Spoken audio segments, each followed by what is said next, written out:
നമസ്കാരം. സിനിമ മലയാള cinema follow ചെയ്യുന്നില്ല പറയും. ബ്രിഡ്ഷൈൻ്റെ സിനിമകൾക്ക് ഓരോ സിനിമയും വ്യത്യസ്തമായ വിഷയങ്ങളാണ് വരിക. ഇപ്രാവശ്യവും വളരെ ഡിഫറെൻ്റ് ആയിട്ടുള്ള ഫൺ ഫീൽഡ് ആയിട്ടുള്ള ഒരു മൂവിയാണിത്. നമ്മളെല്ലാവരും പല സിനിമകളിൽ പ്രവർത്തിച്ചിട്ടുള്ളവരാണ്. പക്ഷേ ഇങ്ങനെയൊരു സിനിമ, ഇങ്ങനൊരു എക്സ്പീരിയൻസ് ഞങ്ങൾക്കും ഇതാദ്യമാണ്. ഈ അഭിപ്രായത്തോട് ഇതിൽ അഭിനയിച്ച എല്ലാവരും യോജിക്കുമെന്ന് ഞാൻ വിചാരിക്കുന്നു. എല്ലാവരും പറഞ്ഞ പോലെ തന്നെ ഞങ്ങൾ പെർഫോം ചെയ്തിട്ടുള്ള പോർഷൻസ് മാത്രമാണ് ഡബിങ് ടൈമിൽ കണ്ടത്. മുഴുവൻ സിനിമ കാണാൻ പറ്റിയത് വളരെ കുറച്ച് പേരേ ഉള്ളൂ. ഏതായാലും പൂജിതം മാത്രമേ ഫിലിം മുഴുവൻ കണ്ടിട്ടുള്ളൂ. എനിവേസ് നമ്മളും പ്രേക്ഷകരെ പോലെ തന്നെ വളരെ ആങ്ഷ്യസ് ആയിട്ട് വളരെ പ്രതീക്ഷയോടെ വെയിറ്റ് ചെയ്യുകയാണ്.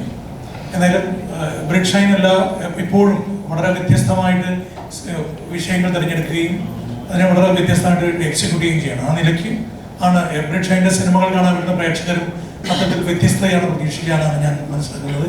ആ നിലയ്ക്ക് തീർച്ചയായും നമ്മളെ തൃപ്തിപ്പെടുത്തുന്ന, നമുക്ക് നിറയെ ചിരിക്കാൻ എലമെൻറ്റുകളുള്ള ഒരു സിനിമയാണ് സ്പാ.